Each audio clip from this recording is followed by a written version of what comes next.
Hello दोस्तों, एक बार फिर से आप सभी का वेलकम करता हूं आपके अपने YouTube चैनल पे। और आज हम एक बहुत ही इंपॉर्टेंट टॉपिक डिस्कस करने वाले हैं जिससे रिलेटेड रीट के एग्जाम में चाहे वो रीट का एग्जाम हो, चाहे यूपी टेट हो, एमपी टेट हो या सी टेट हो, हर टेट एग्जाम में इससे संबंधित क्वेश्चन पूछे ही जाते हैं। तो अगर इससे रिलेटेड इतने क्वेश्चन पूछे जाते हैं और इतना इंपॉर्टेंट टॉपिक है तो हम लोगों को ये टॉपिक डिस्कस करना चाहिए। और इसी के लिए आज हम डिस्कस करने वाले हैं अधिगम के नियम, laws of learning. Laws of learning मतलब सीखने के लिए क्या नियम काम करते हैं, सीखने के भी कुछ नियम है, कैसे सीखा जाता है, सीखने के लिए क्या क्या बातें बीच में आती हैं, क्या क्या शर्तें रहते हैं, क्या क्या नियम रहते हैं, वो अधिगम के नियम अमेरिका के शिक्षा विद्वान ने दिए थे। अमेरिका के शिक्षा विद्वान जिनको हम सब लोग जानते हैं, जो कोई रीट की या किसी भी टेट के एग्जाम की तैयारी करता है या शिक्षा मनोविज्ञान को पढ़ता है, वो अमेरिका के इस जो शिक्षा मनोविज्ञान का नाम जरूर जानता है। अमेरिका के थॉर्नडाइक साहब हैं, थॉर्नडाइक साहब, जिन्होंने बिल्ली पर प्रयोग किया था। और बिल्ली पे प्रयोग करने के बाद में इन्होंने SR थ्योरी दी थी। SR theory stimulate response theory थी। तो इस थ्योरी के बाद में उन्होंने सीखने के बहुत सारे नियम भी दिए थे। तो सीखने के नियमों में उन्होंने मुख्य रूप से 3 नियम दिए थे, जिनको मुख्य नियम या प्रधान नियम कहते हैं, और 5 गौण नियम भी दिए थे। थॉर्नडाइक साहब ने शिक्षा के क्षेत्र में बहुत ही इंपॉर्टेंट ये नियम दिए थे, अधिगम के नियम दिए थे। इसी वजह से इनको शिक्षा मनोविज्ञान का जनक भी कहा जाता है।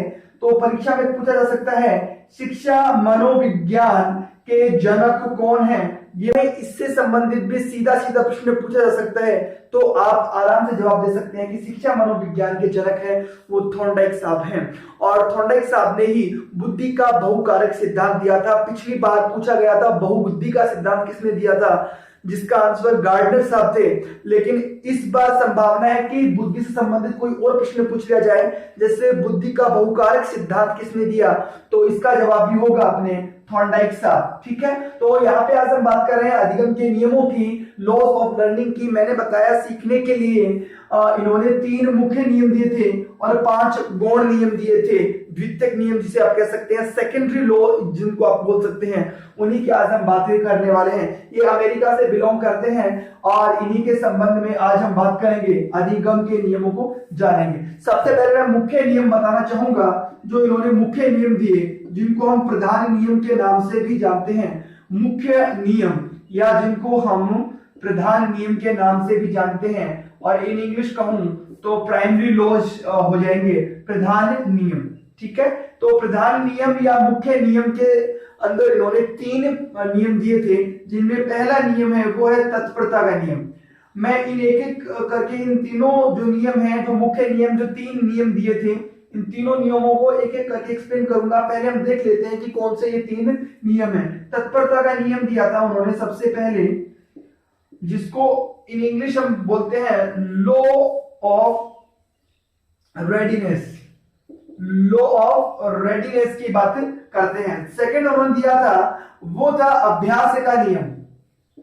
दूसरा जो मुख्य नियम था वो था अभ्यास का नियम, इन्होंने दिया था। अभ्यास के नियम को इन इंग्लिश अगर हम बात करें तो बोलते हैं law of exercise. Law of exercise, ठीक है।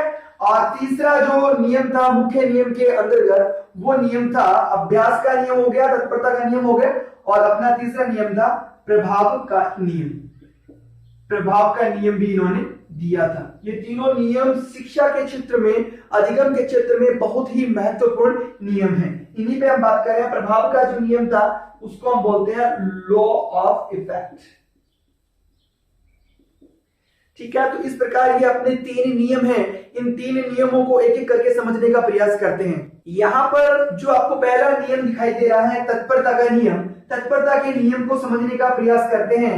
किसी भी शिक्षक के लिए क्लास में जाते ही सबसे पहले जो नियम काम आएगा वो यही नियम काम आएगा, जब तक आपका स्टूडेंट रेडी नहीं है, जिसको आप सिखाना चाहते हैं अगर वो रेडी नहीं है, उसमें तत्परता नहीं है सीखने की, अगर वो सीखने के लिए रेडी नहीं है, सीखने के लिए तैयार नहीं है, तो उसे कुछ भी नहीं सिखाया जा सकता। इसलिए बहुत जरूरी हो जाता है कि इस नियम को हम फॉलो करें और स्टूडेंट्स में एक तत्परता को पैदा करें, एक उत्सुकता और सीखने की इच्छा को हम पैदा करें। तो इसके बाद ये तत्परता का नियम जब हम काम में लेंगे तो बच्चे अधिगम कर पाएंगे, अच्छे से सीख पाएंगे। अधिगम क्या है? किसी भी व्यक्ति के व्यवहार में अपेक्षाकृत स्थायी परिवर्तन लेके आना ही आपका अधिगम होता है। तो अधिगम के लिए तत्परता का नियम बहुत ही महत्वपूर्ण है। पूछा जा सकता है कि एक शिक्षक के लिए क्लास में या कक्षा में जो सबसे पहला नियम है अधिगम के लिए वो कौन सा होता है? तो तत्परता का नियम सबसे पहला नियम है। इसको ज्यादा समझाने के इसके लिए एक बहुत ही इंपॉर्टेंट एग्जांपल दिया हुआ है कि घोड़े को अगर हम तालाब के पास लेके आते हैं तो अगर घोड़ा पानी पीने के लिए तैयार है तो वो पानी पी लेगा। अगर घोड़ा पानी पीने के लिए उत्सुक नहीं है, तत्पर नहीं है, तो आप कितनी भी कोशिश करें घोड़ा पानी नहीं पिएगा। तो यहाँ पे कहने का मतलब ये है कि घोड़े की तत्परता पे निर्भर करता है कि वो पानी पीने के लिए तैयार है तो पानी पिएगा, वरना अगर आप उसका मुंह पानी के ऊपर भी ले आए तो भी वो पानी नहीं पिएगा। ठीक वैसा ही स्टूडेंट्स के साथ है, अगर वो सीखने के लिए तत्पर हैं, उत्सुक हैं, सीखने के लिए तैयार हैं तो वो सीखेंगे, वरना आप कितनी भी कोशिश करें वो नहीं सीख पाएंगे, आप स्टूडेंट्स को कुछ भी नहीं सिखा पाएंगे। चलिए इसका एक और अच्छा एग्जांपल मैं आपको दे दूं कि जब एक बच्चा मोटरसाइकिल या कार सीखना चाहता है तो उसके लिए बहुत एक्साइटेड होता है, वो उसमें बहुत ज्यादा तत्परता होती है उसको सीखने के लिए कि मैं बाइक चलाना सीखूं। तो उसके लिए अलग से एफर्ट नहीं करने पड़ते हैं, वो खुद से प्रयास करता है सीखने के, तो वो तत्पर है, इसलिए बहुत जल्दी सीख जाता है बाइक चलाना या कार चलाना। लेकिन अगर आप किसी अन्य चीज की बात करें, किसी अन्य चीज को सिखाने की बात करें जिसके लिए वो तत्पर नहीं है, तो उसको सीखने में ज्यादा टाइम लगेगा। चलिए आगे बात करते हैं तत्परता का नियम। आई होप आपने अच्छे से समझ लिया होगा। बात करते हैं अभ्यास के नियम की। ये अभ्यास का नियम क्या कहता है? अभ्यास का नियम एक कहावत से अगर हम समझे तो बहुत अच्छे से समझ पाएंगे। करत करत अभ्यास के जड़मति होत सुजान, practice makes a man perfect. अगर जितना ज्यादा प्रैक्टिस किया जाएगा किसी भी काम को करने के लिए, जैसे कि आपको पता है कि कोई भी इंसान कुछ भी सीखता है तो कुछ करके सीखता है, उसके लिए कुछ ना कुछ वो करता है, ठीक है, कोई ना कोई एक्टिविटी करता है, उसकी वजह से वो सीखता है। अगर उस एक्टिविटी का बार बार अभ्यास किया जाए, ये अभ्यास का नियम हर जगह लागू होता है। चाहे घर में आप खाना बनाना सीख रहे हैं तो भी यहाँ पे अभ्यास का नियम काम करेगा। आप कार चलाना सीख रहे हैं, मोटरसाइकिल चलाना सीख रहे हैं, पढ़ना सीख रहे हैं, लिखना सीख रहे हैं, अभ्यास का नियम बहुत काम आता है।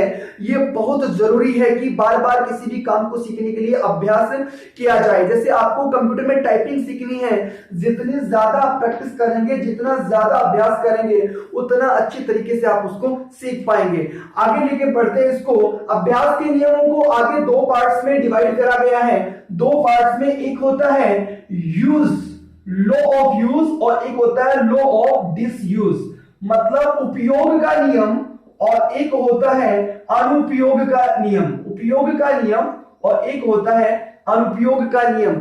जिस किसी काम को आपने सीखा है, अगर लगातार उसको उपयोग में आप लाते रहे, जैसे कंप्यूटर पे काम करने वाला एक बाबू या बैंक में काम करने वाला या किसी ई मित्र पे काम करने वाला एक इंसान कंप्यूटर पे टाइपिंग लगातार करता है, वो उसको उपयोग में बार बार लाता रहता है, बार बार उस चीज को अभ्यास करता रहता है, उसकी एक्सरसाइज करता रहता है, तो वो उस चीज को बहुत अच्छे से एक्सपर्ट बन जाता है। जैसे ही वो उस काम को छोड़ देगा, मान लीजिए आपने कंप्यूटर चलाना सीखा, टाइपिंग आपने बहुत अच्छे से सीखे, अगर आपने 1 साल तक टाइपिंग नहीं की या आपने उसको काम में बिल्कुल भी नहीं लिया, अनुपयोगी रहा वो आपके लिए वो काम, वो एक्टिविटी, तो आप उस टाइपिंग को धीरे धीरे वो भूलना शुरू हो जाएंगे और भूल जाएंगे एक हद तक। तो ये यहाँ पे उपयोग और अनुपयोग अभ्यास के दो पार्ट में हमने इसको बांट के अलग से देखा है। अभ्यास अगर हम करते हैं, उपयोगी अगर वो हमारे लिए है, तो हम उसमें और ज्यादा सीखेंगे, और ज्यादा एक्सपर्ट बनेंगे, जबकि वो हमारे लिए अनुपयोगी, हम उसका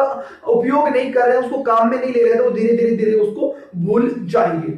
आगे बढ़ते हैं। आई होप आपको दूसरा जो नियम है मुख्य नियम में पहला नियम तत्परता का नियम, दूसरा नियम अभ्यास का नियम और तीसरा नियम है प्रभाव का नियम। प्रभाव का नियम समझने की कोशिश करते हैं कि यह प्रभाव का नियम क्या होता है। प्रभाव के नियम को प्रसन्नता और दुख का नियम भी कहते हैं, संतोष का नियम भी कहते हैं। In English law of effect के नाम से हम इसको जानते हैं। समझते हैं इसको।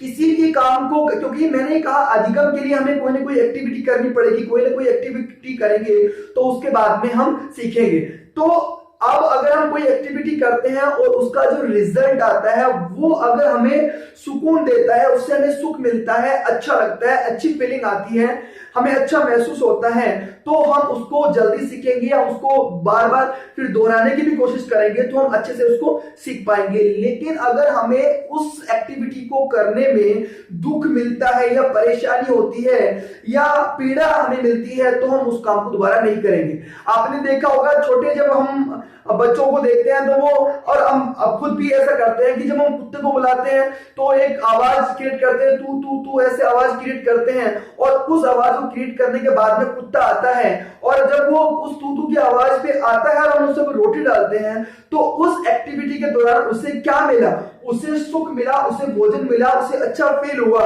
उसका परिणाम उसके लिए अच्छा आया, सुखद आया, तो उस एक्टिविटी को बार बार दोहराएगा क्योंकि उस एक्टिविटी का प्रभाव उस पर अच्छा प्रभाव पड़ा, गुड इफेक्ट उस पर पड़ा। अगर हम बात करें, अगर वही तू तू की आवाज के बाद अगर कुत्ता आता है उसको छड़ी से पीटा जाए, अगर उसको छड़ी से पीटते हैं उस तू तू की आवाज के बाद तो वह कुत्ता उस काम को करना छोड़ देगा, मतलब तू तू की आवाज के बाद वो आना छोड़ देगा, मतलब आपके पास नहीं आएगा। इवन तू तू की आवाज सुनते ही वो तो भागना शुरू कर देगा क्योंकि उसे पता है कि जैसे ही वो वहां पे पहुंचेगा तो उसको पिटाई होगी, उसको मार पड़ेगी, उसको दुख का एहसास होगा। तो ये है प्रभाव का नियम। इसलिए शिक्षक क्या कर सकता है, अगर कोई बच्चा क्लास में कुछ सीख रहा है या कुछ कर रहा है तो उसको मोटिवेट करे, उसको कभी कभी यदा कदा, रेगुलरली नहीं, यदा कदा कभी कभी अगर उसको इनाम दे कुछ या कुछ चॉकलेट वगैरह या कुछ अच्छा उसको सुखद अनुभव करवाने वाला उसके साथ व्यवहार करे तो बच्चा बहुत अच्छे से सीखेगा।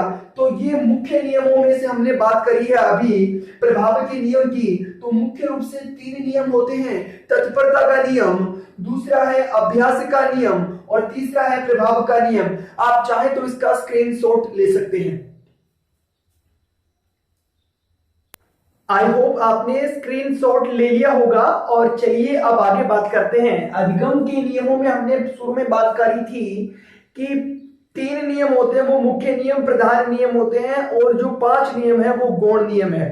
चलिए इन गौण नियमों की बात करते हैं। 5 गौण नियम दिए हुए हैं सारे के सारे, तो इन नियमों की बात करते हैं। गौण नियम,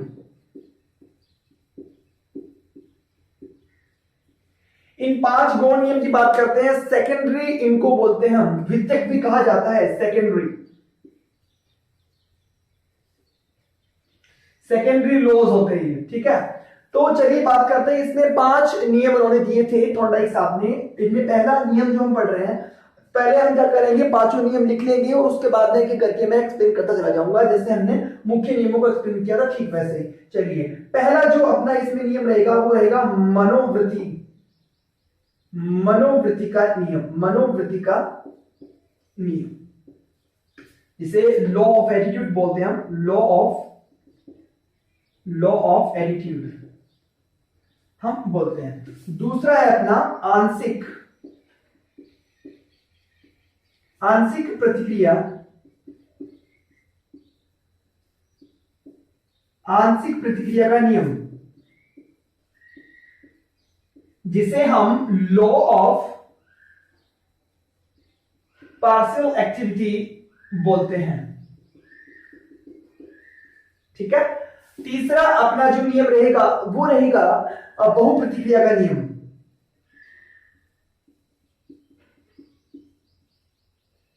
बहुप्रतिक्रिया का नियम, लॉ ऑफ मल्टीपल रिस्पॉन्स।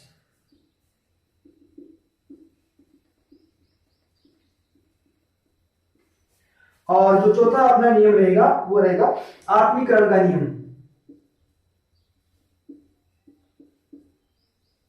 आत्मीकरण का नियम, जिसे हम लॉ ऑफ एसिमिलेशन भी बोलते हैं इन इंग्लिश। और अपना जो पांचवा प्रकार रहेगा नियम, तो पांचवा नियम रहेगा वो रहेगा साहचर्य परिवर्तन का नियम। अपना पांचवा नियम रहेगा साहचर्य परिवर्तन का नियम, लॉ ऑफ एसोसिएटिव शिफ्टिंग।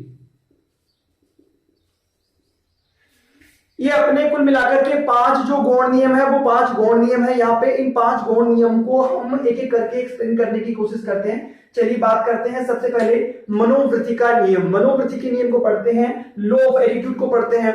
इसके अनुसार थोर्नडाइक साहब ये कहना चाहते हैं कि अगर किसी सीखने वाले की अधिगमकर्ता की, जो बच्चा सीखना चाहता है, जिस बच्चे को आप सिखाना चाहते हैं, उसका अगर एटीट्यूड पॉजिटिव है, मतलब वो सकारात्मक सोच के साथ सीखना चाहता है, उसकी जो सोच है सकारात्मक, वो वास्तव में सीखना चाहता है, तो उसको सिखाया जा सकता है। नकारात्मक सोच के साथ किसी को भी कुछ नहीं सिखाया जा सकता है। फॉर एग्जाम्पल, किसी इंसान को आप अंग्रेजी बोलना सिखाना चाहते हैं, अगर उसका एटीट्यूड पॉजिटिव है उसको लेकर के, वो सोचता है कि मुझे इंग्लिश सीखनी है, इससे मुझे ये बेनिफिट मिलेगा, ये सीखना एक अच्छी बात है और मैं सीख जाऊंगा, ये सीखना आसान है, अगर उसका पॉजिटिव एटीट्यूड है उसको लेकर के, तो वो उस चीज को अच्छे से सीख जाएगा। ये मनोवृत्ति का नियम करता है, लॉ ऑफ एटीट्यूड कहता है, गौण नियम है ये थॉर्नडाइक सर के हिसाब से। अगला जो नियम है वो आंशिक प्रतिक्रिया का नियम। आंशिक प्रतिक्रिया का नियम रीट की तैयारी करने वाले, यूपी टेट, सी टेट या किसी भी एग्जाम की तैयारी करने वाले लोगों को बहुत अच्छे से समझ में आएगा। सिलेबस बहुत बड़ा होता है, उस सिलेबस को हम एक साथ तो कवर नहीं कर सकते, लेकिन उसको टुकड़ों में अगर बांट दिया जाए तो उसको आसानी से कवर किया जा सकता है। ठीक वैसे ही बच्चे को एक दिन में पूरी वर्णमाला नहीं सिखाई जा सकती है, लेकिन उसको एक एक करके सिखाया जाए तो हम छोटे छोटे टुकड़ों से, अंश से उसको पूर्ण वर्णमाला सिखा सकते हैं। तो ये है अपना आंशिक प्रतिक्रिया का नियम, लॉ ऑफ पार्शियल एक्टिविटी, छोटे छोटे पार्ट्स में किसी भी चीज को सिखा देना। ठीक है, आगे बात करते हैं बहु प्रतिक्रिया का नियम हम पढ़ते हैं, लॉ ऑफ मल्टीपल रिस्पॉन्स की बात करते हैं। थॉर्नडाइक साहब ने जो बिल्ली का प्रयोग किया था, तो उसमें उन्होंने देखा कि बिल्ली ने उस पिंजरे को खोलने के लिए, बाहर आने के लिए बहुत सारी एक्टिविटीज करी थी, बहुत सारे रिस्पॉन्स दिए थे, और उसी की वजह से एक ऐसी कंडीशन आएगी जिसमें उसने उसको पिंजरे को खोल लिया। ठीक वैसे हमारे साथ भी कई बार होता है, जैसे अपने घर में कोई बर्तन है या टिफिन के साथ मोस्टली देखने को ये मिलता है कि वो खुल नहीं रहा है, तो आप उसको बार बार उसको कोशिश कर रहे हो, कभी